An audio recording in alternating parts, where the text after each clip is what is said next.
பிரியமானவர்களே, உங்கள் அனைவரையும் ஆண்டவராகிய இயேசு கிறிஸ்துவின் நாமத்தினாலே வாழ்த்து வரவேற்கின்றோம். ප්‍රේමවන්තයනි ඔබ සියලු දෙනාම යේසුස් වහන්සේගේ නාමයෙන් අපි ආදරයෙන් පිළිගන්නවා.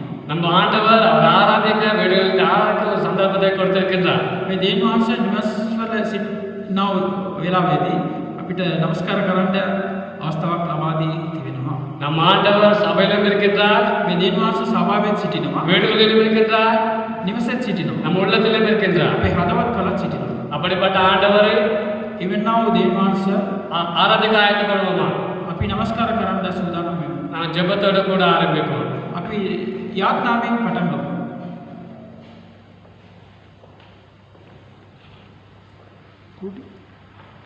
சிங்காசனத்தில் வீற்றிருக்கும் பரிசுத்தமுள்ள தகப்பனே, உம்முடைய வல்லமையான நாமத்தை நான் மகிமைப்படுத்துகிறேன். தகப்பனே, இந்த இடத்தில் ஆண்டவரே, உம்முடைய நாமத்தின் நிமித்தமாக ஒன்று கூடியிருக்கும் ஒவ்வொருவரையும் கர்த்தாவே உம்முடைய கருத்துக்கு நான் ஒப்புக் கொடுக்கிறேன். ஒவ்வொருவரையும் நீர் ஆண்டவரை கிருபை கூர்ந்து ஆசீர்வதித்திரணும்.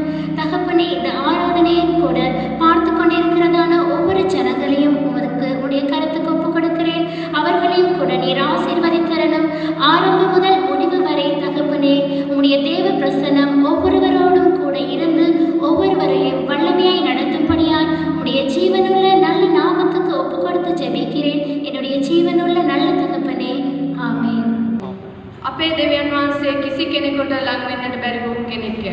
எங்களுடைய தேவன் ஒருவரும் சேரக்கூடாத ஒருவர். අපි ඒ ආකාරව ඉන්න ස්ථානයේ ඉඳලා අපි නැගිට අපේ ස්වාමීන් වහන්සේට අපි ප්‍රශංසා කරන්න යනවා. நாங்கள் இருக்கிற ஸ்தானத்தில் இருந்தபடியாக நாங்கள் தேவனுடைய நாமத்தை நாங்கள் ஆராதிப்போம். අපගේ ස්වාමීන් වහන්සේ සර්ව බලධාරී දෙවියන් වහන්සේ. எங்களுடைய தேவன் சர்வ வல்லமையுள்ள தேவன். ඔහු යහපත් දෙවියන් වහන්සේ. அவர் நல்லவர், ඔහු කරුණාවන්ත දෙවියන් அவர் වහන්සේ. கிருபை நிறைந்தவர். සෑම මොහොතකම අපි ළඟින් සිටින වූ දෙවියන් எல்லா වහන්සේ. நேரங்களிலும் நம்முடைய சமூகத்தில் இருப்பவர். අපි ලස්සනට අත්පොලසන් දීලා අපි ගායනා කරන්න යනවා. எங்களுடைய கரங்களை தட்டி நாங்கள் ஆராதிப்போம். යේසුස් වහන්සේ යහපත් බලවත් කියලා අපි ගායනා இயேசு කරනවා. நல்லவர் வல்லவர் என்ற பாடலை பாடுவோம். අපි ගායනා කරමු. நாங்கள் பாடுவோம்.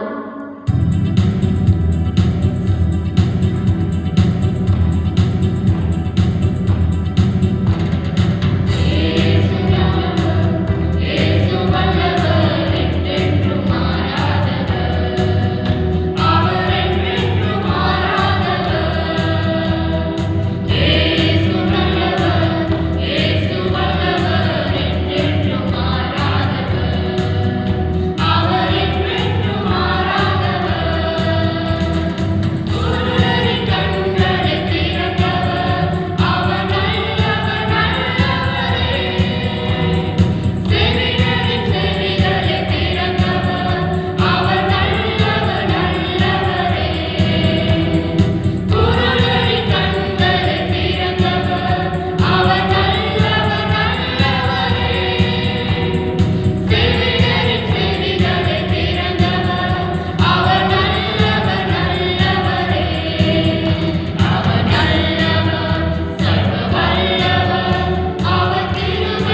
අපි ඉතිරි කොටසට යන්න යනවා.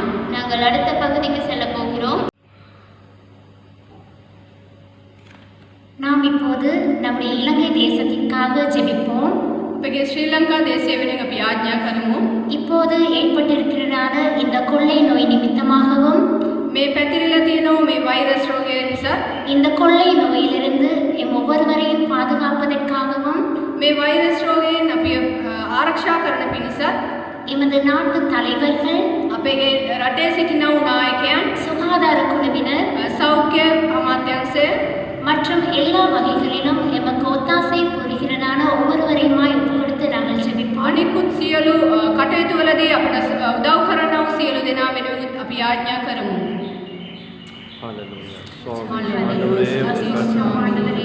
ස්තුතිවන්ත වෙමු පියාණනි විශේෂයෙන්ම දේශය වෙනුවෙන් වහන්සේ මේ දේශය වාරගත වෙනව ස්වාමීන් මේ දේශය තුළ තියෙන මේ වෛරස් රෝගය වහන්සේගේ නාමයෙන් මේ දේශය ස්වාමීන් වහන්සේට කියලා ආඥා කරේ. මේ දේශය ස්වාමීන් පැතිරෙන මේ රෝගය වහන්සේ පහ කරන්න. මේක සිටිනා ස්වාමීන් ජනාධිපති ස්වාමීන් අපගේ ස්වාමීන් නායකවරු ඒ ආකාර සෞඛ්‍ය අමාත්‍යාංශය ස්වාමීන් අමුදාපති ස්වාමීන් වහන්සේගේ වරවරින් ආරක්ෂක කණ්ඩායම වාර කරන ස්වාමීන් වහන්සේගේ සියලු කණ්ඩායම වාසය ශාන්තිමත් කරනවා. රෝග සමරවස්සේ සිටිනවා කියන්නේ මේ ස්වාමීන් කණ්ඩායම තුළ කිසිසේත් ස්වාමීන් මේ වෛරස් රෝගය පැතිරෙන්න ස්වාමීන් වහන්සේගේ ආරක්ෂක කණ්ඩායම සිටින වාසය කරනවා. සියලු ධර්මයක් සෙනග වාසය ආරක්ෂා කරනවා. ස්වාමීන් වහන්සේගේ සේවාවේ පාතියන්නේ වහන්සේ සුවය කරන්නේ කියන්නේ ආසක සේවාවක් நாங்கள் ஜெபிக்கிறோம் ஆண்டவரே. அடுத்ததாக நாங்கள் எமது ඊළඟ කොටසින් අපි எமது அயல் நாடான இந்திய தேசத்தில் අපගේ අසල්වැස වෙන ඉන්දියා රට වෙනුවෙන් தற்போது தீவிரமாக பரவிக்கொண்டிருக்கும் இந்த கொள்ளை நோயிலிருந்து දැනට මේ බරපතලව පැතිර යනා වූ මේ වෛරස් රෝගය වෙනුවෙන් ஒவ்வொரு ஜனங்களையும் பாதுகாத்துக் கொள்ளுமாறு நாங்கள் ஜெபிப்போம். සියලු ජනතාව දෙවියන් වහන්සේ ආරක්ෂා කරන්න ඕනේ කියලා අපි ආඥා කරමු.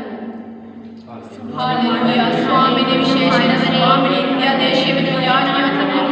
ඉන්දියා දේශය තුළ පැතිරෙන මේ වෛරස් රෝගය ස්වාමීන් වහන්සේ පහ කරන්න කියලා වෛරස් රෝගය මේ පැතිරෙන මේ ලෙඩවලට ස්වාමීන් නොයෙකුත් සෙනග ස්වාමීන් මරණයට පත් කරනවා. දරුවන් මරණයට පත් වෙනවා. ඕක වහන්සේ ගලවලා අද ජනගහනයේ සියලු ස්වාමීන් සෙනග වාසය ආරක්ෂා කරනවා. වාසය දේවදරුවන් ස්වාමීන් වාසය ආරක්ෂා කරනවා. පුරා ධර්මික වාසය ආරක්ෂා දේවනාය ක්‍රීඩාණවරේ වාසය ආරක්ෂා එලෙස වාසය උදවගත කරගන්න ඒ ඥානික කාන්ත වාසය ස්වාමීන් பாதுகாத்துக் கொள்ளுமாறு உடைய வல்லமையான நாமத்தில் ஜெபிக்கிறேன். அடுத்ததாக நான் இப்பொழுது கேட்கப்படுகின்றதான தேவ வார்த்தைக்காகவும் අපි මේ මොහොතේදී අසන්ට යන වූ දෙවියන් වහන්සේගේ වචනය උදෙසා அதை முன்வைக்கிறதான போதகருக்காகவும் நாங்கள் ஜெபிப்போம். ඒ ගෙනෙන උදාසිය වෙනුවෙන් අපි ආඥා කරමු. හාලෙලූයා. ස්තෝත්‍රම් ආண்டவரே. ස්වාමීන් වහන්සේගේ සේවාරක කරා වහන්සේගේ වචනය තුළින් කතා කරගෙන ගෙනෙන උදාසිය ස්වාමීන් පරිවර්තනය කරන සහෝදරයන් වහන්සේ ආලේප කරමින් මේ ස්ථානයේ තුල කතා කරනවා. ස්වාමීන් වහන්සේ අසන්න සෙනග මැදදී ස්වාමීන් වහන්සේ දැනගන්න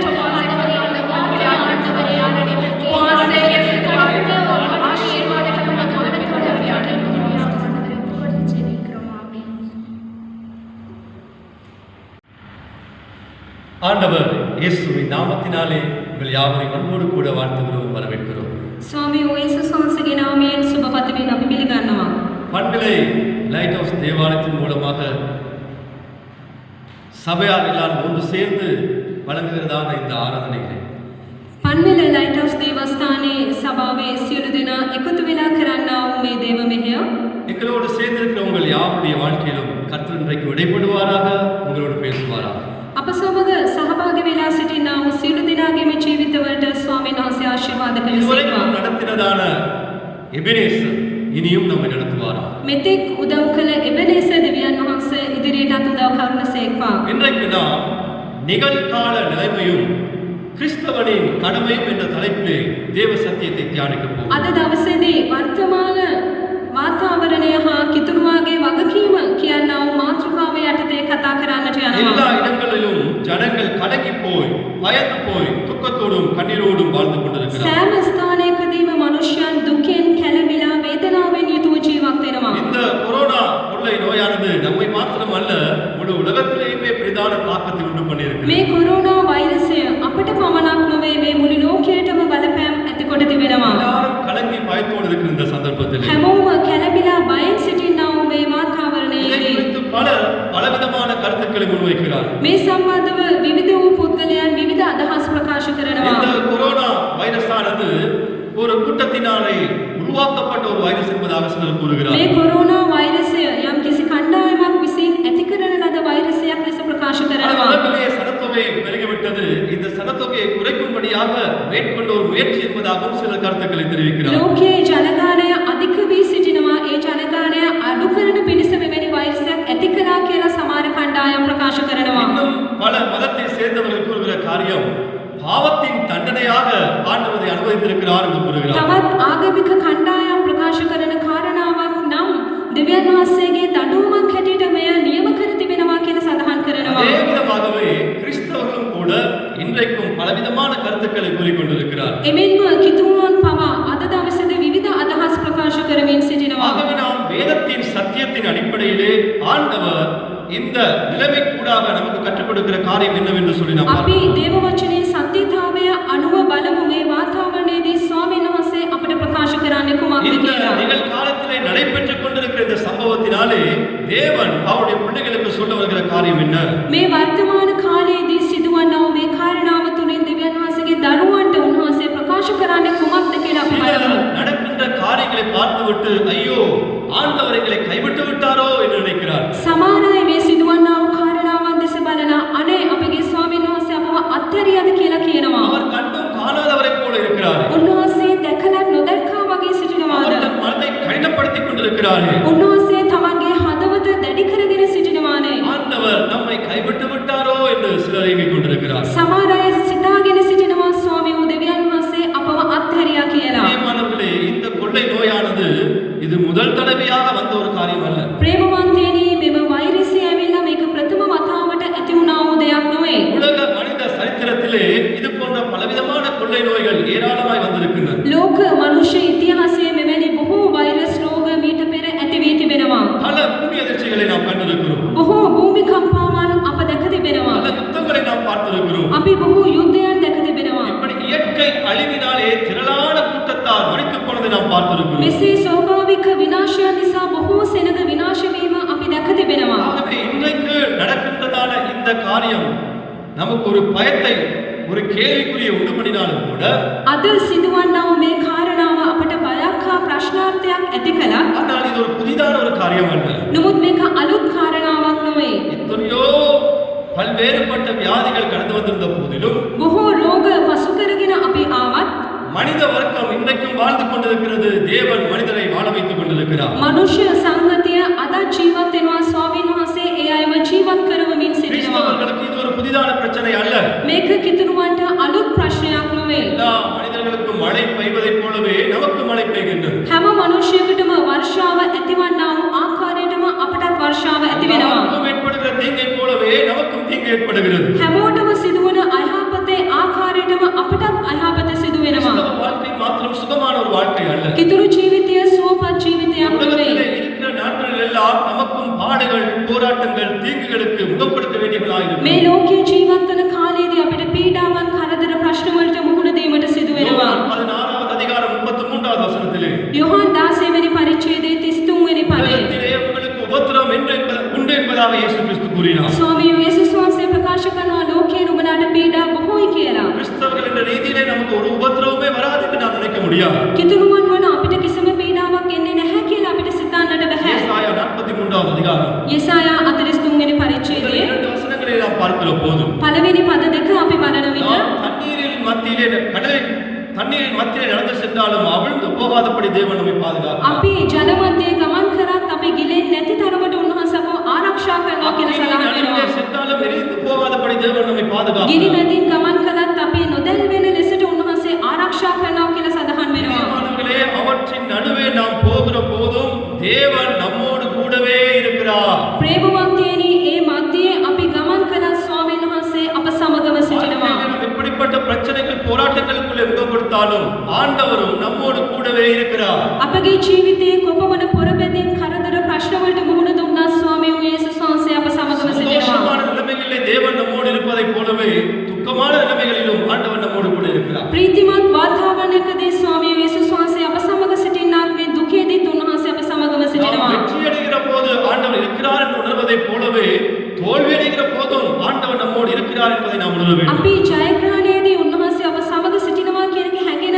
ආකාරයටම අපේ පීඩාවේදී දුකේදීත් උන්වහන්සේ සිටිනවා කියන එක අපිට හැඟෙන්න ඕනේ. நாம் கீர்த்தியும் புகழையும் சம்பாதிக்கின்ற போது ஆண்டவர் நம்மோடு இருக்கிறார் என்று உணர்வதைப் போலவே நாம் வெட்கப்படுகிற போதும் ஆண்டவர் நம்மோடு இருக்கிறார் என்பதை நாம் உணர வேண்டும். අපි ප්‍රීතිය හා ප්‍රසිද්ධිය අපිට හැඟෙන ආකාරයටම අපි ලැජ්ජාවට පත් වෙනකොටත් උන්වහන්සේ අප සමග සිටිනවා කියන එක අපිට හැඟෙන්න ඕනේ. நமக்கு நன்மை உண்டாகின்ற போது மாத்திரமல்ல, நமக்கு தீமை உண்டாகிற போதும் ஆண்டவர் நம்மோடு இருக்கிறார் என்பதை நாம் உணர்ந்து கொள்ள வேண்டும். අපිට අයහපත පමණක් නෙවෙයි යහපත ඇති වෙනකොටත් උන්වහන්සේ අප සමග සිටිනවා කියන එක අපිට දැනෙන්නට ඕනේ. எப்படிப்பட்ட சூழ்நிலையிலும் தேவன் நம்மோடு கூட இருக்கிறார். ඕනෑම වාතාවරණයකදී ස්වාමී වූ යේසුස් වහන්සේ අප සමගම සිටිනවා. உலகத்தின் முடிவு பரியந்தமும் அவர் நம்மோடு இருப்பதாக வாக்கு பண்ணியிருக்கிறார். ලෝකාන්තිමේ දක්වා උන්වහන්සේ අප සමග සිටිනවා කියලා උන්වහන්සේ පොරොන්දු වී තිබෙනවා. அப்படிப்பட்ட சூழ்நிலைக்கு நீங்கள் முகப்படுகிற போது இந்த வியாதியை பார்த்து பயந்து போகாதீர்கள், கடந்து போகாதீர்கள். මෙවැනි වාතාවරණයකදී ඔබ සිටින විට මේ රෝගය දැකලා ඔබ බය වෙන්නට අවශ්‍ය නැහැ, කැළඹෙන්නට අවශ්‍ය ஏனென்றால் නැහැ. உலகத்திலே இருப்பவனை பார்க்கிலும் நமக்குள்ளே இருக்கிற நம்முடைய ஆண்டவர் பெரியவராய் இருக்கிறார். මක්නිසාද ලෝකයේ සිටින තැනැත්තන්ට වඩා අප තුළ සිටිනා වූ තැනැන් වහන්සේ මහත් වූ දෙවියන් වහන්සේ. ஹல்லேலூயா.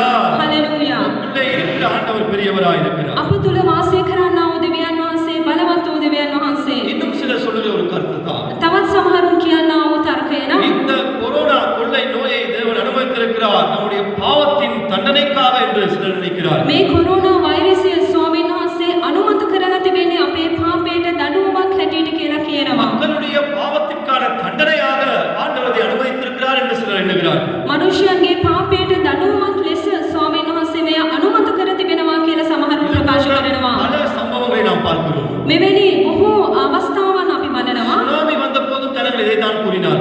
සුනාමිය පැමිණෙන විටත් මනුෂ්‍යයන් මේ ආකාරයට ප්‍රකාශ කළා. அதிர்ச்சியிலே ஜனங்கள் மரித்து போகிற போதும் ஜனங்கள் இதைத்தான் கூறினார். භූමිකම්පාවෙන් මනුෂ්‍යයන් මිය යනකොටත් මේ ආකාරයටමයි ප්‍රකාශ කළේ. யுத்தங்களிலே ஜனங்கள் அழிந்து போகிற போதும் ஜனங்கள் இதைத்தான் கூறினார்கள். යුද්ධයේදී මනුෂ්‍යයන් විනාශ වෙන විටත් ඒ අය මේ ආකාරයටමයි ප්‍රකාශ කළේ. வெள்ளப்பெருக்கினாலே மழை அதிகமான மழை காரணமாக ஜனங்கள் மரித்து போகிற போதும் கூட இதே காரியத்தை ஜனங்கள் கூறிக்கொண்டிருந்தார். වැසි වැඩිවීම හා ගම් වතුර නිසාත් මෙසේ සිදුවෙනකොට මනුෂ්‍යයන් මේ ආකාරයට ප්‍රකාශ කළා. பிரியமானவர்களே, நம்முடைய ஆண்டவர் நம்முடைய பாவத்திற்கான தண்டனையை கொடுக்கிறவர் அல்ல. ප්‍රේමවන්තයනි අපගේ දෙවියන් වහන්සේ අපගේ පාපයට දඩුවම් දෙන දෙවියන් වහන්සේ நம்முடைய නෙවෙයි. ஆண்டவரோ நீடிய சாந்தமும் இரக்கமும் கிருபையும் நிறைந்த ஆண்டவர். උන්වහන්සේ ශාන්ති ගුණයෙන් හා කරුණාවෙන් දයාවෙන් යුක්ත වූ දෙවියන් වහන්සේ. எல்லா மனிதனும் ரட்சிக்கப்பட வேண்டும் என்பதே அவருடைய பிரியமாய் இருக்கிறது. සෑම මනුෂ්‍යයෙක්ම ගැලවීම ලබන්න ඕන කියන එකයි උන්වහන්සේගේ කැමැත්ත. 2 பேதுரு 3வது அதிகாரம் 9வது வசனத்திலே கூறியிருக்கிற பிரகாரமா දෙවෙනි පේත්‍රුස් 3 වෙනි පරිච්ඡේදයේ 9 වෙනි පදයේ ප්‍රකාශ කර තිබෙන ආකාරයට இன்னும் ஏன் தாமதித்துக் கொண்டிருக்கிறது தெரியுமா? උන්වහන්සේගේ පැමිණීම තමත් ප්‍රඝාත වී තිබෙන්නේ ඇයි? எல்லாரும் ரட்சிக்கப்படும்படியாக. සියලු දෙනාම ගැලවීම ලබන පිණිසයි. ஆகவே அவருடைய வருகை வரும் வரைக்கும் උන්වහන්සේගේ පැමිණීම දක්වා நாம் இன்னும் பாவம் செய்யலாம் என்பதல்ல அதன் அர்த்தம். තවත් අපිට පව් කරන්න පුළුවන් කියන එක නෙවෙයි අර්ථය. இன்னும் தங்களுடைய பாவ வழிகளை மாற்றிக்கொண்டு மனம் திரும்பாத ஜனங்கள் තවත් තමන්ගේ පාපේ මාර්ගයට පසුතැවිලි වෙලා නොසිටින්නා වූ සෙනඟ ஆக்கினை தீர்ப்பை அதிகமாக குவித்துக் கொண்டிருக்கிறார்கள் என்று வேதம் சொல்லுகிறது. විනිශ්චය තවත් බොහෝ ලෙස තමන් පිටට ලබාගෙන තිබෙනවා කියලා දේව වචනය සඳහන් කරනවා. 2வது அதிகாரம் 1ாம் வசனம் முதல் 5ாம் வசனம் வரைக்கும் රෝම දෙවෙනි පරිච්ඡේදයේ පළවෙනි පදයේ සිට පස්වෙනි පදයේ දක්වා மனம் திரும்பாத ஜனங்கள் தங்கள் மீது தேவ கோபாக்கினியை குவித்துக் கொண்டிருக்கிறார்கள் என்று சொல்லப்பட்டுள்ளது. පසුතැවිලි නොවන්නා වූ සෙනඟ දෙවියන් වහන්සේගේ උදහස තමන් පිටට රැස් කර ගන්නවා කියලා ඒ ස්ථානයේ සඳහන් වෙනවා. பிரியமானவர்களே, நம்முடைய பாவத்துக்கான தண்டனையை ஆண்டவர் கொடுப்பாரே, ஆனால் இன்றைக்கு ஒருவருமே பூமியில் இருக்க முடியாது. ප්‍රේමවන්තයනි අපගේ පාපයට ස්වාමීන් වහන්සේ දඬුවම් දෙනවා නම් පොළවේ කිසි කෙනෙක් ජීවත් වන්නේ ஏனென்றால் නැහැ. எல்லாரும் பாவம் செய்து தேவ மகிமையற்றவர்களாய் இருக்கிறார்கள். අක්නිසාද සියල්ලෝම පව්කොට දෙවියන් වහන්සේගේ මහිමෙන් හීන වී සිටිනවා. ஆனால் பாவத்திற்கான தண்டனையோ ஆண்டவர் குறித்த நாளிலே வைத்திருக்கிறார். අපගේ පාපයට දඬුවම ස්වාමීන් වහන්සේ සුදුසු දවසේදී තබා තිබෙනවා. ஒரு நாள் வரும், එක දවසක් පැමිණෙනවා. ஆண்டவர் நீதியாய் நியாயம் தீர்ப்பார். ඒ දවසේදී උන්වහන්සේ ධර්මිෂ්ඨකමෙන් විනිශ්චය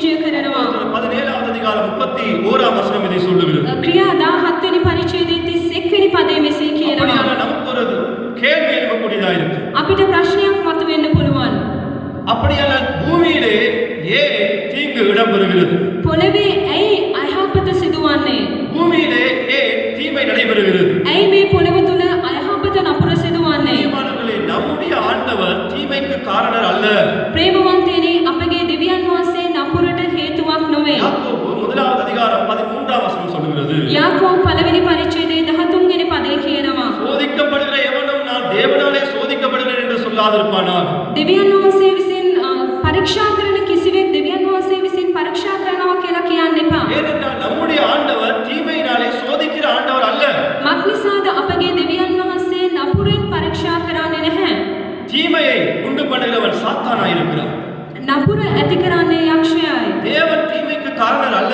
දෙවියන් වහන්සේ නපුරට හේතුවක් නොවේ. சாத்தானே தீமைக்கு காரணனாயிருக்கிறான். යක්ෂයා තමයි නපුරට හේතුවක්ව සිටින්නේ. மக்களுடைய வாழ்க்கையிலே தீமையை உண்டு பண்ணுகிறவனாயிருக்கிறான். ඔහු තමයි මනුෂ්‍යයන්ගේ ජීවිතයට අයහපත ඇති කරන්නේ. அதே நேரம் එමෙන්ම நம்முடைய சரீரம் பாவத்தினாலே பாதிக்கப்பட்டிருக்கிறபடியால் අපගේ ශරීරය පාපයට බලපෑම් වෙලා තිබෙන නිසා நம்முடைய சரீரத்துக்கு வியாதிகள் வருகின்றன. අපගේ ශරීරයට රෝග පැමිණෙනවා. வேதனை வருகின்றன. වේදනාවන් පැමිණෙනවා. கவலை துக்கம் வருகின்றன. දුක වේදනාව කඳුළු තිබෙනවා. முடிவிலே மரணம் ஏற்படுகின்றன. අවසානයේදී මරණයත් ඇති වෙනවා. ஏனென்றால் நம்முடைய சரீரம் பாவத்தினாலே பாதிக்கப்பட்டிருக்கிறபடியால் මක්නිසාද අපගේ ශරීරය පාපයට බලපෑම් වෙලා තිබෙන නිසා அதே விதமாக இந்த பூமியும் பாவத்தினாலே பாதிக்கப்பட்டிருக்கிறபடியால் එමෙන්න මේ පොළවත් ඒ පාපයට බලපෑම් වෙලා තිබෙන නිසා இந்த பூமியிலே தீமையும் தீங்கும் நடைபெற்றுக் கொண்டிருக்கிறது. මේ පොළවේ යහපත අයහපත හා නපුර පවතමින් තිබෙනවා. நம்முடைய ஆண்டவரோ தண்டனை கொடுக்கிற பொல்லாத ஆண்டவர் அல்ல.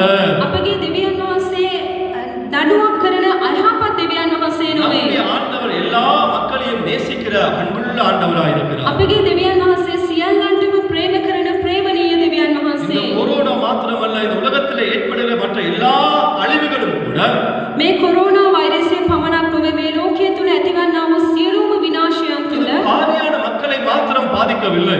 පාපිෂ්ඨ මනුෂ්‍යයන්ට පමණක් බලපෑමක් ඇතිවන දෙයක් இது නොවේ. பரிசுத்தவான்களை பாதித்திருக்கிறது. මේක ශුද්ධවන්තයන්ටත් බලපා තිබෙනවා. எத்தனையோ ஊழியக்காரர்கள் போதகர்மார் மறித்திருக்கிறார்கள். බොහෝ සේවකයන් පාලකවරුන් මිය ගොස් තිබෙනවා. கிறிஸ்தவர்களும் மறித்திருக்கிறார்கள். කිතුණුවන් පවා මිය ගොස් තිබෙනවා. பிரியமானவர்களே, யோபுடைய வாழ்க்கையை சிந்தித்து பாருங்கள். ප්‍රේමවන්තයනි, යෝබ්ගේ ජීවිතය ගැන කල්පනා කරලා බලන්න. சன்மார்க்கனும் தேவனுக்கு பயந்து உத்தமனுமாய் வாழ்ந்து வந்த மனுஷன். ඔහු ධර්මිෂ්ඨ වූ, නිර්දෝෂ වූ, දේව බය ඇතිව ජීවත් වුණා වූ කෙනෙක්. அவருடைய வாழ்க்கையிலும் பெரிதான தீங்கு ஏற்பட்டதை நாம் பார்க்கிறோம். ඔහුගේ ජීවිතයේත් මහත් වූ අයහපතක් සිදු වුණා. அந்த தீங்குக்கெல்லாம் காரணம் என்ன?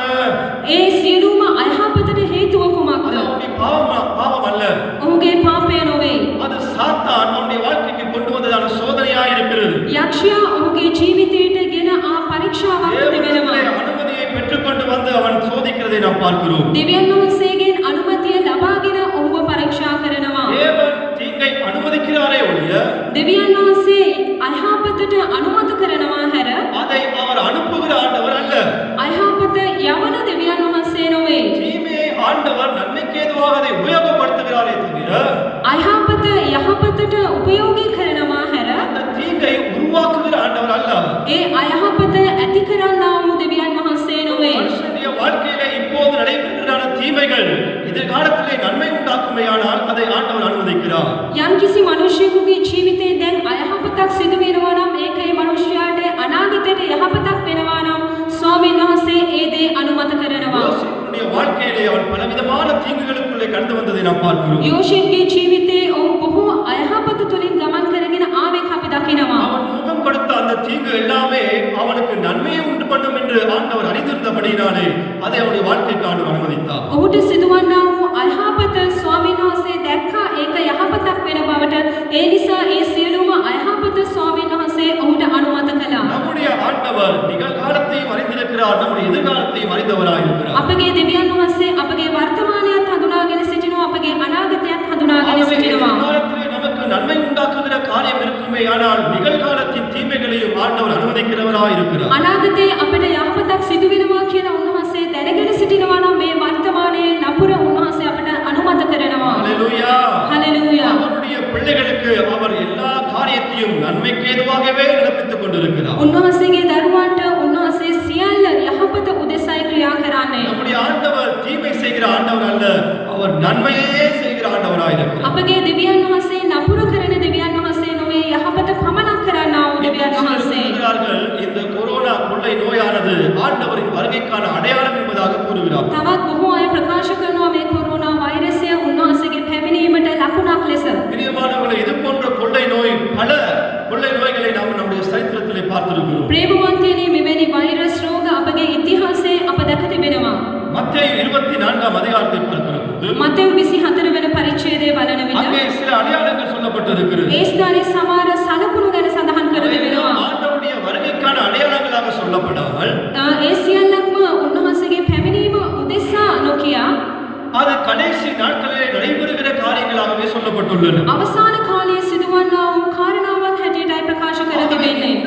இந்த அதிகாரத்தை வைத்துக்கொண்டு இந்த கொள்ளை நோயும் ஆண்டவருடைய வருகைக்கான அடையாளம் என்று நாம் சொல்ல முடியாது. මේ පරිච්ඡේදයේ කරුණු කොටගෙන මේ පැමිණෙනා වූ රෝග කරුණු කොටගෙන උන්වහන්සේගේ පැමිණීමට සලකුණක් කියලා අපිට ප්‍රකාශ කරන්නට බෑ. பலவிதமான கொள்ளை நோய்கள் ஏற்பட்ட போதெல்லாம் ලෝකයේ මෙවැනි වෛරස් රෝග ඇති වූ අවස්ථාවන් වලදී கிறிஸ்தவர்களாகிய நம்முடைய ஜனங்கள் கூறின காரியம் என்ன? ஆண்டவர் சீக்கிரமாய் வரப்போகிறார், ஆண்டவர் சீக்கிரமாய் வரப்போகிறார் என்றே கூறினார். කිතුණු ජනතාව කුමක්ද ප්‍රකාශ කළේ? ස්වාමීන් වහන්සේ වහන්සේ ඉක්මනින් පැමිණෙන්නට යනවා, ඉක්මනින් පැමිණෙන්නට යනවා කියලා ප්‍රකාශ කළා. கேட்டு சலித்து போய்விட்டார்கள். මනුෂ්‍යයන්ට මේක අහලා එපා වුණා. முடிவிலே கிறிஸ்தவர்கள் பொய்க்காரர்கள் என்பதாக கூறிக்கொண்டு திரிகிறார்கள். අවසානයේ මනුෂ්‍යයන් ප්‍රකාශ කළා කිතුරුවන් බොරු කියමින් ඇවිදිනවා කියලා. இந்த கொள்ளை நோயானது ஆண்டவருடைய வருகைக்கான அடையாளம் அல்ல. ප්‍රේමවන්තයනි මේ වෛරසය ඇවිල්ලා උන්වහන්සේගේ පැමිණීමට සලකුණක් නොවේ. இதையே திரும்ப திரும்ப கூறி நாம் மற்றவர்களுடைய கேலிக்கிடமாக மாறிவிடக் கூடாது. අපි මේක නිතර නිතර ප්‍රකාශ කරලා අනෙක් අයගේ විහිළුවට ලක් වෙන්න හොඳ නැහැ. இந்த நடைபெறுகின்ற சம்பவங்கள் நமக்கு தருவதான செய்தி என்ன?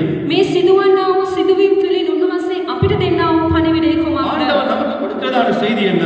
උන්වහන්සේ අපිට දෙන්නා වූ පණිවිඩය කුමක්ද? இன்னும் ஆண்டவரை கிட்டி சேர்ந்து அவருக்குள்ளே வளர வேண்டும் என்பதாக தேவன் நம்மை அழைக்கிறார். තවත් අපි උන්වහන්සේට සමීප වෙලා උන්වහන්සේ තුළ වර්ධනය වෙන්න ඕන කියන එක උන්වහන්සේගේ බලාපොරොත්තුවයි. எபேசியருக்கு எழுதின நிருபம் එපිස පොතේ 4வது அதிகாரம் 4 වෙනි පරිච්ඡේදයේ 14 15 வசனங்களை பார்க்கிற போது 14 හා 15 වෙනි පද බලන විට நாம் இன்னும் அவரிடத்திலே கிட்டி சேர்ந்து அவருக்குள்ளே வளர்ச்சி அடைய வேண்டும் என்று ஆண்டவர் விரும்புகிறார். තවත් අපි උන්වහන්සේට සමීප වෙලා උන්වහන්සේ තුළ වර්ධනය වෙන්න ඕන කියන එක උන්වහන්සේගේ நாம் බලාපොරොත්තුවයි. இன்னும் ஜெபத்திலும் உபவாசத்திலும் தரித்திருக்க வேண்டியவர்களாய் අපි තවත් යාඥාවෙන් නිරහාරයෙන් පවතින්නට අවශ්‍යයි. வார்த்தையை வாசிப்பதிலும் வார்த்தையை தியானிப்பதிலும் வளர வேண்டியவர்களாய் இருக்கிறோம். අපි වචනේ කියවමින් වචනේ මෙනෙහි කරන්නා වූ පුද්ගලයන් බවට පත් විය යුතුයි. சபை கூடுவதும் தேவனுக்காக ஊழியத்தை செய்வதும் தேவையான ஒரு காரியமாய் இருக்கிறது. සභාවට එක්රැස් වීමත් උන්වහන්සේ උදෙසා සේවය කිරීමත් කාලීන අවශ්‍යතාවයක්ව තිබෙනවා. நாம் இன்னும் தேவனை கிட்டி செல்கிற ஜனங்களாய் மாறும். තවත් අපි උන්වහන්සේට සමීප වන්නා වූ සෙනඟක් බවට පත් වෙමු. இரண்டாவதாக ஆண்டவர் சொல்லுகிற செய்தி என்ன?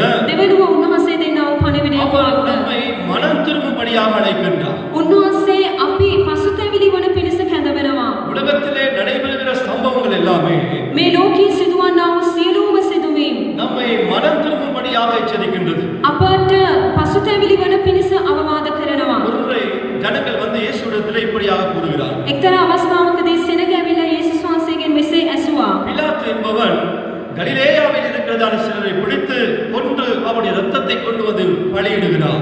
පිලාත් විසින් ගලීලයන්ගේ ලේ ඔවුන්ගේ යාග පිණිස මිශ්‍ර කරනවා කියලා ඒ අයගේ ගෝලියෝ ප්‍රකාශ කළා. இந்த ஜனங்கள் இயேசுவுக்கு அறிவித்த போது මෙසේ සෙනග යේසුස් වහන්සේට ප්‍රකාශ කළ විට ஆண்டவர் இயேசு அவர்களை பார்த்து ஒரு கேள்வி கேட்கிறார். ස්වාමීන් යේසුස් වහන්සේ ඒ අය දිහා බලන ප්‍රශ්නයක් ඇසුවා. கலிலேயாவில் இருந்த மற்ற எல்லா ஜனங்களையும் பார்க்கிலும் கொல்லப்பட்ட இந்த ஜனங்கள் பாவிகள் என்று நினைக்கிறீர்களா? ගලිලයේ සිටිනා වූ සියලුම සෙනගට වඩා මේ මැරුණා වූ සෙනග භාගයක් කියලා සිතනවාද? மனம் திரும்பாமல் போவீர்களே ஆனால் உங்களுக்கும் இப்படித்தான் நடக்கும் என்பதாய் கூறுகிறார். පසුතැවිලි නුනොත් නුඹලාටත් මෙසේ සිදුවේ කියලා උන්වහන්සේ ප්‍රකාශ அதை කළා. கூறிவிட்டு இன்னும் ஒரு சம்பவத்தை ஞாபகப்படுத்துகிறார். මේ ප්‍රකාශ කරලා තවත් කාරණාවක් උන්වහන්සේ සිහිපත් කරනවා. சீலோவாம் என்ற ஒரு பிரதேசத்திலே සීලෝම් කියනා වූ ස්ථානයකදී ஒரு கோபுரம் இடிந்து விழுந்தபடியினாலே 18 பேர் மரித்து போகிறார்.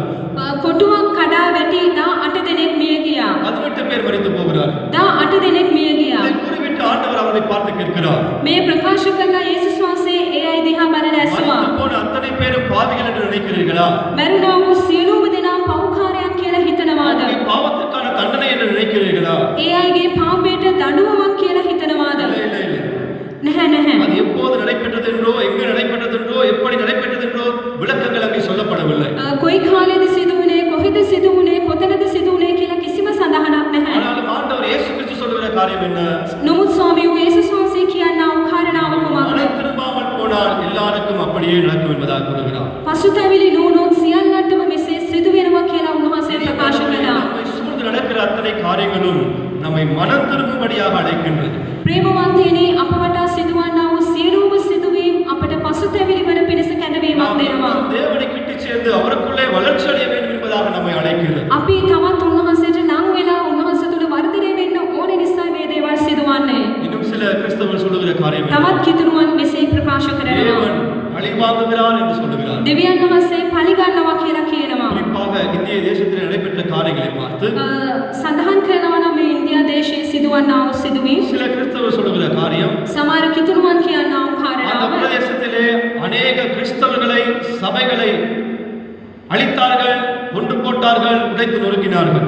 බොහෝ අය කිතුරුවන්ට හිරිහැර කරා, කිතුරු සභාවන් විනාශ කරා, කඩා දැමුවා කියලා කියනවා. ஆகவே தேவன் தண்டிக்கிறார் அல்லது பழிவாங்குகிறார் என்று சொல்லுகிறார். ඒ නිසා ස්වාමීන් වහන්සේ දඬුවම් කරනවා, පරිගන්නවා කියලා සඳහන් කරනවා. பிரியமானவர்களே, தேவ சத்தியத்தின் அறிவு அற்றவர்கள் தான் அப்படியாக கதைப்பார்கள். ප්‍රේමවන්තයනි දේව වචනය ගැන අවබෝධයක් නැති මනුෂ්‍යයන් තමයි මෙසේ ප්‍රකාශ நம்முடைய කරන්නේ. ஆண்டவர் பழிவாங்குவதிலே பிரியப்படுகிற ஆண்டவர் அல்ல. අපගේ දෙවියන් වහන්සේ පරිගන්නට ප්‍රියවන්නා වූ දෙවි කෙනෙක් නොවේ. பழைய ஏற்பாட்டிலே ஆண்டவர் செயல்பட்ட விதமாக இன்றைக்கும் செயல்படுகிறார் என்று நான் நினைக்க கூடாது. පරණ ගිවිසුමේ ආකාරයට උන්වහන්සේ අදත් ක්‍රියා කරනවා කියලා අපි හිතන්නට හොඳ නැහැ. எல்லா மக்களையும் அவர் நேசிக்கிறவராய் இருக்கிறார்.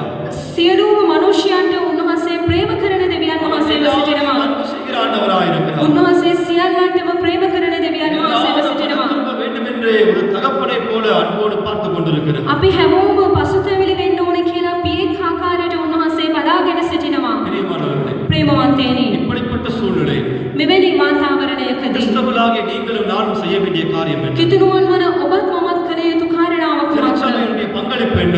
දේව සභාවේ පංගුකාරකම இப்படிப்பட்ட කුමක්ද? சூழ்நிலையிலே நாங்கள் செய்ய வேண்டிய காரியம் என்ன? මෙවැනි වාතාවරණයකදී අප කළ යුතු කාරණාව කුමක්ද? முதலாவது காரியம், පළවෙනි කාරණාව நாம் கிறிஸ்துவை அறிவிக்க வேண்டியவர்களாய் இருக்கிறோம். අපි ක්‍රිස්තුස් වහන්සේව අනෙක් අයට ප්‍රකාශ කරන සෙනඟක් විය நம்முடைய යුතුයි. ஆண்டவர் கோபத்தினாலே மற்றவர்களை தண்டிக்கிற ஆண்டவர் என்றால் අපගේ දෙවියන් වහන්සේ උදහසින් අනෙක් අයට දඬුවම් කරන දෙවියන් වහන්සේ නොවේ. அன்பினாலே அனைவரையும் அரவணைத்துக் கொண்டுகிற ஆண்டவர் என்ற நற்செய்தியை சொல்ல வேண்டியவர்களாய் இருக்கிறோம். උන්වහන්සේගේ ප්‍රේමයෙන් සියලුම දෙනා වැළඳ ගන්නා වූ දෙවියන් වහන්සේ කියන සුභාරංචිය අපි ප්‍රකාශ කර நம்முடைய යුතුයි. ஆண்டவர் தண்டிக்கிற பொல்லாத கர்த்தர் கடவுள் என்று காண்பிப்பதல்ல, අපගේ දෙවියන් වහන්සේ දඬුවම් කරන නරක දෙවි කෙනෙක් නොවේ. அவர் அன்புள்ள ஆண்டவர் என்ற நற்செய்தியை நாம் அறிவிக்க வேண்டியவர்களாய் இருக்கிறோம். උන්වහන්සේ ප්‍රේමණීය දෙවියන් වහන්සේ යන සුභාරංචිය අපි ප්‍රකාශ කර යුතුයි. 1 கொரிந்தியர் புத்தகம் පළවෙනි කොරින්ති 5வது அதிகாரம் 5 වෙනි පරිච්ඡේදය 9வது வசனத்திலே 19 වෙනි පදේ அவரை விட்டு பிரிந்து தூர போய் இந்த நம்மை மறுபடியும் அவரோடு கூட ஒப்புரவாக்கினார் என்கிற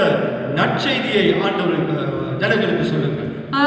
උන්වහන්සේගෙන් ඈත් වෙලා ගියා වූ අපිව නැවතත් උන්වහන්සේ වෙතට ළඟා කරගත්තා කියන ඒ සුභාරංචිය අනෙක් අයට ප්‍රකාශ කරන්න. தீமோத்தேயு 4வது அதிகாரம் 2வது வசனத்திலே சொல்லப்படுகிற பிரகாரமாக දෙවෙනි තිමෝති 4 වෙනි පරිච්ඡේදයේ දෙවෙනි පදයේ කියන ආකාරයට சமயம் வாய்த்தாலும் வாய்க்காவிட்டாலும் நாம் சுவிசேஷத்தை அறிவிக்க வேண்டியவர்களாய் இருக்கிறோம். කලටත් අකලටත් සුභාරංචිය ප්‍රකාශ කරන්නන්ව සිටිය යුතුයි. இரண்டாவது காரியம், දෙවෙනි කාරණාව நாம் கிறிஸ்துவை காண்பிக்க வேண்டியவர்களாய் இருக்கிறோம். අපි ක්‍රිස්තුස් වහන්සේව ප්‍රකාශ කරන්නා වූ පුද්ගලයන් நம்முடைய විය යුතුයි. சாட்சியான வாழ்க்கையின் மூலமாக கிறிஸ்துவை நாம் பிரதிபலிக்க வேண்டியவர்களாய் இருக்கிறோம். අපගේ සාක්ෂිමත් ජීවිතය තුළින් අපි ක්‍රිස්තුස් වහන්සේව නියෝජනය කරන්නට අවශ්‍යයි. அண்மையிலே நடந்த ஒரு சம்பவத்தை நீங்கள் பத்திரிகையிலே செய்திகளிலே கேள்விப்பட்டிருப்பீர்கள். මෑතකදී සිදු වුණා වූ සිදුවීමක් ඔබ පුවත්පත්වලින් නැත්නම් ප්‍රවෘත්තිවලින් අසන්නට ඇති. இந்திய தேசத்திலே கொரோனா கொள்ளை நோயினாலே பாதிக்கப்பட்டவர்களை வைத்தியசாலையிலே அனுமதித்தார்கள். ඉන්දියා දේශයේ කොරෝනා වෛරසය නිසා බොහෝ සෙනඟ රෝහල් ගත කරනු அதிக ලැබුණා. நோயாளிகள் பெருகினபடியினாலே வைத்தியசாலைகளிலே இடமில்லாமல் போய்விட்டது. රෝගීන් ඒ රෝහල් වල පිරී ගොස් තිබිච්ච නිසා රෝහල් වල අඩුපාඩු ඉඩපාසුකම් නැති වුණා. சிலரை தங்களுடைய வாகனத்துக்குள்ளேயே வைத்துக் கொண்டார்கள். සමහර අය තමන්ගේ වාහන ඇතුලේ තබා சிலரை ගත්තා. தங்கள் வீடுகளிலே வைத்துக் கொள்கிறார்கள். සමහර අය තමන්ගේ නිවෙස් වල තබා சிலர் ගත්තා. இன்னும் வைத்தியசாலைக்கு வெளியிலும் பாதையிலுமாய் இருக்கிறார்கள். සමහර අය රෝහලේ පිටත හා පාරවල් වල සිටියා. ஆகவே ஆந்திரா மாநிலத்திலே ආන්ද්‍රා කියනා වූ ප්‍රදේශයේ ஒரு சபையின் போதகர் செய்த காரியம், සභාවක පාලකතුමා කළා වූ தன்னுடைய කාරණාව சபையை திறந்து கொடுத்து அந்த சபையை வைத்தியசாலையாக மாற்றி கொடுத்தார். තමන්ගේ සභාව විවෘත කරලා ඒක රෝහලක් බවට පත් කළා. அதை ஒரு வைத்தியசாலை போலவே இன்றைக்கு நடத்தி கொண்டிருக்கிறார். අද ඒ සභාව වෙලා රෝහලක් ආකාරයට පවතිමින් තිබෙනවා. பிரியமானவர்களே, உங்களால் செய்யக்கூடிய காரியம் எதுவோ அதை செய்ய முன்வாருங்கள். ප්‍රේමවන්තයනි ඔබට කරන්න පුළුවන් කුමක්ද ඒ දේ කරන පිණිස ඔබ ඉදිරිපත් වෙන්න. திருச்சபையாக நம்மால் செய்யக்கூடிய காரியங்கள் எது உண்டோ அதை செய்ய நாம் முன் வருவோம். සභාවක් වශයෙන් තමන්ට කරන්න පුළුවන් කුමක්ද ඒක කරන පිණිස අපි ඉදිරිපත් இந்த වෙමු. நாட்களிலே அங்கே அநேகர் தங்களுடைய தொழிலை இழந்து போனார்கள். මේ කාලයේදී බොහෝ අය තමන්ගේ රැකියාවන් අහිමි කරගත්තා. அநேகருடைய வியாபாரங்கள் விழுந்து போனது. බොහෝ අයගේ ව්‍යාපාර කඩා වැටුණා. அநேகர் பண போராட்டத்தினாலே திண்டாடுகிறார். බොහෝ අය ඒ මුදල් ප්‍රශ්න නිසා පොරබදිමින් සිටිනවා. அப்படிப்பட்ட நபர்களுக்கு போய் நீங்களும் கொஞ்சம் உதவி செய்யுங்கள். එවැනි පුද්ගලයන්ට ගොස් ඔබත් උදව් කරන්න. பணத்தினாலே அவர்களை தாங்கிக் கொள்ளுங்கள். මුදල් අතින් ඔබ ඒ අයව දරා ගන්න. உங்களால் முடியும் என்றால் சிலர் போய் பொருளுதவி செய்யுங்கள். ඔබට හැකිනම් ඔබ ද්‍රව්‍යමය දේ දීලා ඒ අයට උපකාර කරන්න. கடந்த வருடத்திலே இது போன்ற நாட்களிலே පසුගිය වර්ෂයේදී මෙවැනි කාල நம்முடைய වකවානුවකදී சபையிலிருந்தே சிலர் எழுந்து அநேகருக்கு உதவி செய்ய முன்வந்தீர்கள். අපගේ සභාවෙන් අය නැගිටලා අනෙක් අයට උදව් කරන පිණිස ඉදිරිපත් වුණා. நம்முடைய சபை ஒரு சிறிய சபைதான். අපගේ සභාව කුඩා සභාවක්. நம்முடைய சபை ஏழைகள் இருக்கிற இடம் இருக்கிற சபைதான். අපගේ සභාව දුප්පතුන් පිරී සිටිනා වූ ஆனால் සභාවක්. இதன் மத்தியிலிருந்தும் சிலர் எழுந்து அப்பாவி ஜனங்களை ஏழை ஜனங்களை நோக்கி பார்த்து அவர்களுக்கு உதவி செய்ய முன்வந்தீர்கள். මේ මධ්‍යයේදී ස්වාමීන් වහන්සේ අපගේ සභාවේ පුද්ගලයන් නැගිටවලා දුප්පතුන්ට උදව් කරන පිණිස අවස්ථාවක් கர்த்தர் උදා உங்களை කළා. ஆசீர்வதிப்பாராக. ස්වාමීන් වහන්සේ ඔබට ආශිර්වාද කරසේවා. நிச்சயமாய் தேவன் உங்களுக்கு கொடுப்பார். ඒට ප්‍රතිඵල ස්වාමීන් වහන්සේ අනිවාර්යෙන් ලබා දෙනවා. இன்னுமாய் நாம் ஜெபத்திலே இந்த ஜனங்களை தாங்கிக் கொள்ளலாம். තවත් අපි යාඥාවෙන් ඒ පුද්ගලයන්ව දරා ගන්නට පුළුවන්. நாம் பணிந்து மன்றாட முடியும். මේ මනුෂ්‍යයන් උදෙසා අපිට මොන ගසන්නට පුළුවන්. நம்முடைய வாழ்க்கை கிரியைகள் எல்லாமே சாட்சி உள்ளதாய் மாற வேண்டியதாக இருக்கிறது. අපගේ ජීවිත රටාවේ ක්‍රියාවන් සියල්ලක්ම සාක්ෂිමත් විය இந்த යුතුයි. நாட்களிலே அரசாங்கத்தினாலே நமக்கு சில சுகாதார ஆலோசனைகளை கொடுக்கிறார்கள். මේ කාලයේදී රජය විසින් සෞඛ්‍ය ආරක්ෂිත නීති උපදෙස් අපට ලබා இந்த දෙනවා. அரசாங்க அதிகாரிகளை நம்முடைய ஊழியக்காரர்களாக ஆண்டவரே நியமித்து வைத்திருக்கிறார். මේ රාජ්‍ය සේවකයන් අපගේ සේවකයන් හැටියට දෙවියන් වහන්සේම පත් කොට තිබෙනවා. ரோமர் 13வது அதிகாரம் 4வது வசனத்திலே රෝම 13 වෙනි පරිච්ඡේදයේ 4 වෙනි පදයේ இந்த அரசாங்க அதிகாரிகளை நம்முடைய ஊழியக்காரர்களாக தேவன் வைத்திருக்கிறார். මේ ආණ්ඩුවේ නිලධාරීන් සියලුම දෙනා අපගේ සේවකයන් හැටියට උන්වහන්සේ තබා ஆகவே இந்த நாட்டின் තිබෙනවා. நிலைமையின் அடிப்படையிலே அவர்கள் நமக்கு சுகாதார ஆலோசனைகளை கொடுத்து வருகிறார். මේ රටේ වාතාවරණය අනුව සෞඛ්‍ය උපදෙස් අපිට ලබා දෙනවා. ஆனால் நாமோ ஆண்டவர் நம்மை பாதுகாப்பார், ஆண்டவர் நம்மை சுகமாக்குவார், ஆண்டவர் நம்மை காத்துக் கொள்வார் என்று சொல்லி விதண்டாவாதமாக ஆராதனைகளை செய்ய முடியாது. අපිට ස්වාමීන් වහන්සේ අපව ආරක්ෂා කරනවා, රැකවරණය දෙනවා, උන්වහන්සේ අප සමග සිටිනවා කියලා මුරණ්ඩු කමින් දේවල් අපිට කරන්නට බෑ. இதுவரைக்கும் இல்லாத ஆத்ம தாகத்தோடு சுவிசேஷ பாரத்தோடு ஊழியம் செய்ய போகிறேன் என்று போக முடியாது. මීට ප්‍රථමව අපි තුල නොතිබුණා වූ ආත්ම පිපාසයක් ඇතුව සේවය කරන්නක් කියලා සේවය කරන්නට බෑ. சுகாதார ஆலோசனைகளை புறக்கணித்து விட்டு நாம் நினைத்தபடி காரியங்களை செய்ய முடியாது.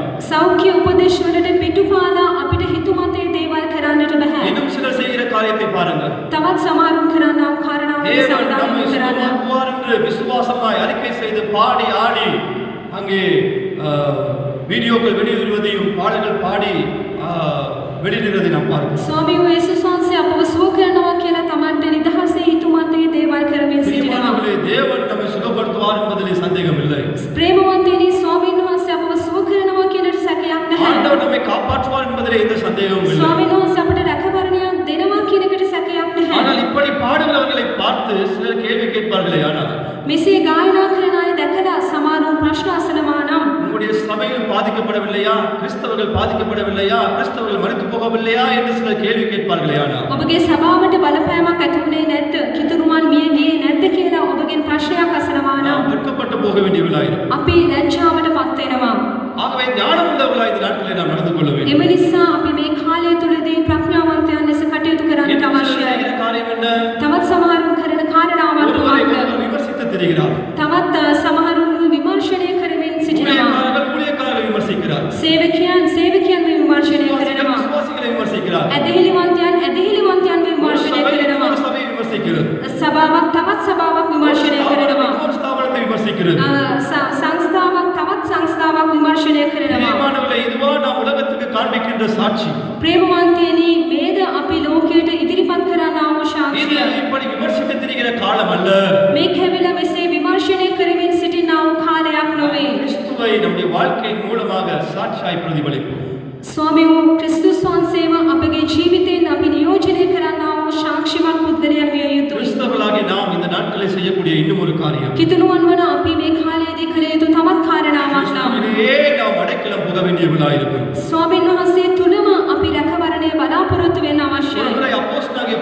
அவர்களிடத்திலே இப்படியாக ஜெபம் பண்ணுகிறார். එක්තරා අවස්ථාවකදී ප්‍රේරිත පවුල්තුමා ස්වාමී වූ යේසුස් වහන්සේට කියා මෙසේ ආඥා කරනවා. ஆண்டவரே எனக்குள்ளே இருக்கிறதான முள்ளை எடுத்து போடும் என்பதாக கேட்கிறார். ස්වාමිනේ මා තුළ තිබෙනා වූ මේ කටුව අයින් කරන්න. 3 முறை இதே ஜெபத்தை செய்கிறார். තුන් වතාවක් මේ යාඥාව ඔහු කරනවා. அந்த நாட்களிலே இந்த முள் என்று சொல்லுவது ஒரு வியாதியை குறிக்கின்றது. ඒ කාලයේදී මේ කටුව කියලා කියන්නේ යම්කිසි රෝගයක්. என்ன வியாதி என்று சரியான விளக்கம் இல்லாவிட்டால் රෝගී කුමක්ද කියලා සඳහනක් නොමැති වුණා. அவருடைய கண்ணிலே ஏதோ பாதிப்பு இருந்தது என்பதாக வேதாராய்ச்சியாளர்கள் கூறுகிறார்கள்.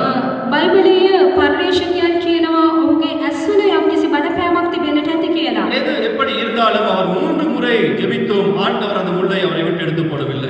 ඒ කෙසේ වෙතත් ඔහු තුන් වතාවක් යාඥා කළා ස්වාමීන් වහන්සේ ඔහුට පිළිතුරක් දුන්නේ නැහැ. ஆனால் ஆண்டவர் சொல்லுகிற காரியம் என்ன தெரியுமா? ස්වාමීන් වහන්සේ ඒ තුලින් කුමක්ද ප්‍රකාශ කරන්නේ? கிருபை உனக்கு போதும். මාගේ කරුණාව නුඹට සෑහේ. ஹalleluya. ஹalleluya. கிருபை உனக்கு போதும் என்பதாக கூறுகிறார். මාගේ කරුණාව නුඹට සෑහේ කියලා උන්වහන්සේ ප්‍රකාශ කරනවා. உன்னுடைய பலன் பூரணமாய் விளங்கும் என்பதாக கூறுகிறார். නුඹේ දුර්වලකමේදී උන්වහන්සේගේ බලය සෑහේ කියලා උන්වහන්සේ ප්‍රකාශ කරනවා. பிரியமானவர்களே, இவ்வளவுதான் நீங்கள் ஜெபித்தாலும் ஆண்டவர் இந்த கொரோனா நோயை அகற்றி போட மாட்டார்.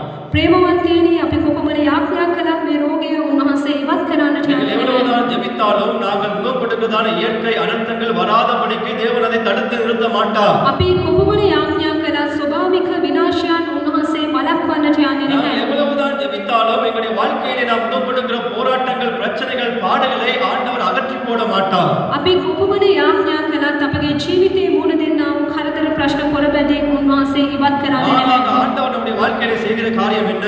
ඊට විරුද්ධව උන්වහන්සේ අපගේ ජීවිතේ කරන්නා වූ அவைகளை කාර්යාවක් மேற்கொள்வதற்கு தேவையான பலத்தை ஆண்டவர் தருகிறவராயிருக்கிறார். ඒ සියල්ල ජය ගන්න අවශ්‍ය ශක්තිය උන්වහන්සේ අපිට ලබා දෙනවා. தப்பிக்கொள்ளத்தக்கதான போக்கை உண்டு பண்ணுகிறவராயிருக்கிறார். එහෙන් නිදහස් වෙලා යන පිණිස උන්වහන්සේ මාර්ගයක් අපිට සකස් කරලා දෙනවා. ஹalleluya. හලෙලූයා. எனக்கு ஆண்டவர் சொல்லுகிற காரியம் තවත් උන්වහන්සේ කියනා වූ கிருபை කාර්යාවක් உனக்கு போதும். මාගේ කරුණාව නුඹට සෑහේ. பலவீனத்திலே என் பலன் பூரணமாய் விளங்கும். දුර්වලකමේදී මාගේ බලය නුඹට සෑහේ. ஹalleluya. හලෙලූයා. நாம் செய்யக்கூடிய 4வது காரியம், අපි කළ යුතු හතරවෙනි කාරණාව இன்னும் கிறிஸ்தவ போதனையிலே நாம் நிலைத்திருக்க வேண்டியவர்களாயிருக்கிறோம். තවත් අපි කිතුණු ඉගැන්වීම් තුළ පවතින්නට අවශ්‍යයි. சத்தியத்திலே நாளுக்கு நாள் நாம் வளர்ச்சி அடைய வேண்டுமா? සත්‍යතාවය තුළ අපි දිනපතා වර්ධනය වීමට இந்த අවශ්‍යයි. நாட்களிலே அநேக கள்ள போதகர்மார் எழும்புகிறார். මේ කාලයේදී බොහෝ බොරු ගුරුවරුන් නැගිටිනවා. தவறான காரியத்தை அநேகர் போதிக்கிறார்கள். වැරදි දේවල් බොහෝ අය උගන්වනවා. சரியான சத்தியத்தை கற்றுக்கொண்டு அதிலே வளர்ச்சி அடைய வேண்டியவர்களாயிருக்கிறோம். හරි සත්‍යතාවය දැනගෙන ඒ තුලින් අපි වර්ධනය වෙන්නට අවශ්‍යයි. எபேசியர் 4வது அதிகாரம் 14 15 வசனத்திலே சொல்லப்பட்ட பிரகாரம் එපිස 4 වෙනි පරිච්ඡේදයේ 14 15 වෙනි පදවල සඳහන් වන நாம் ආකාරයට அவருக்குள்ளே வளர வேண்டியவர்களாயிருக்கிறோம். අපි උන්වහන්සේ තුල වර්ධනය වෙන්නට අවශ්‍යයි. அதே விதமாக வேதம் இப்படியாக சொல்லுகிறது. ඒ ආකාරයටම මෙසේ කියනවා. 1 பேதுரு 3வது அதிகாரம் 15வது வசனத்திலே පළවෙනි පේත්‍රස් 3 වෙනි පරිච්ඡේදයේ 15 වෙනි පදේ ஜனங்கள் உங்களிடத்திலே வந்து இந்த காரியங்களை குறித்து விசாரிக்கிற போது, கேள்வி கேட்கிற போது මනුෂ්‍යයන් ඇවිල්ලා මේ කාරණාව සම්බන්ධයෙන් ප්‍රශ්න අසනකොට විස්තර අසනකොට அவர்களுக்கு தெளிவாக சரியான பதிலை கொடுக்கத்தக்க விதத்திலே நீங்கள் வேத சத்தியத்தை கற்றுக்கொண்டு அதிலே வளருங்கள் என்று சொல்லப்பட்டுள்ளது. ඒ අයට හරි පිළිතුරක් ලබා දෙන පිණිස බයිබලයේ සත්‍යතාවය අනුව වර්ධනය වෙන්න කියලා සඳහන් කරනවා. பிரியமானவர்களே, நீங்களும் நானும் இந்த நாட்களிலே தேவ சத்தியத்தை கற்று அதிலே வளர்ச்சி அடைய வேண்டியவர்களாயிருக்கிறோம். ප්‍රේමවන්තයනි ඔබත් මමත් දේව වචනේ ඉගෙනගෙන ඒ සත්‍යතාවය තුල අපි වර්ධනය වෙන්නට ஜனங்கள் අවශ්‍යයි. கேட்கிற கேள்விகளுக்கு நிதானமாய் உத்தரவு சொல்ல நாம் ஆயத்தமுள்ளவர்களாயிருக்க வேண்டும். මනුෂ්‍යයන් අසන ප්‍රශ්න වලට අපි හරි පිළිතුරක් දෙන්න සූදානමින් සිටිය යුතුයි. நாம் இந்த நாட்களில் நிதானமாய் நம்மை ஆராய்ந்து பார்ப்போம். මේ කාලයේදී අපිව සෝදිස කරලා බලමු. இந்த கொரோனா கொள்ளை நோயின் நாட்களிலே தேவன் நம்மை கைவிட்டு விடவில்லை. இந்த பாடுகள் மத்தியிலும் ஆண்டவர் நம்மோடு கூட இருக்கிறார். මේ කොරෝනා වෛරසය මැදදී ස්වාමීන් වහන්සේ අපව අත්හැරියේ නැහැ. උන්වහන්සේ අප සමගම සිටිනවා. இந்த கொரோனா கொள்ளை நோயின் பாவத்திற்கான தண்டனை அல்ல. මේ කොරෝනා වෛරසය පාපයට දඬුවමක් නොවේ. நம்முடைய ஆண்டவர் தீமைக்கு காரணமும் அல்ல. අපගේ දෙවියන් වහන්සේ නපුරට හේතුවක් නොවේ.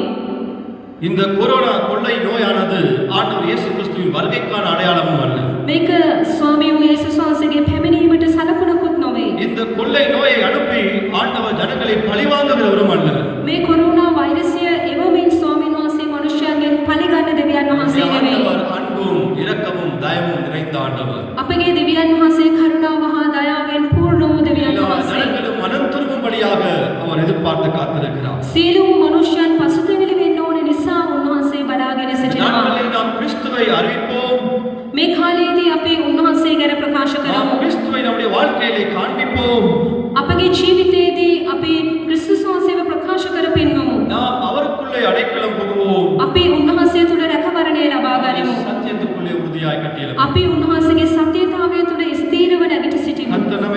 ஆசீர்வதிப்பாராக. ස්වාමීන් වහන්සේ අප සියලු දෙනාටම ආශිර්වාද வாதையிலிருந்து කරසේක්වා. தேவன் தாமே நம்மை பாதுகாக்கிறவர்.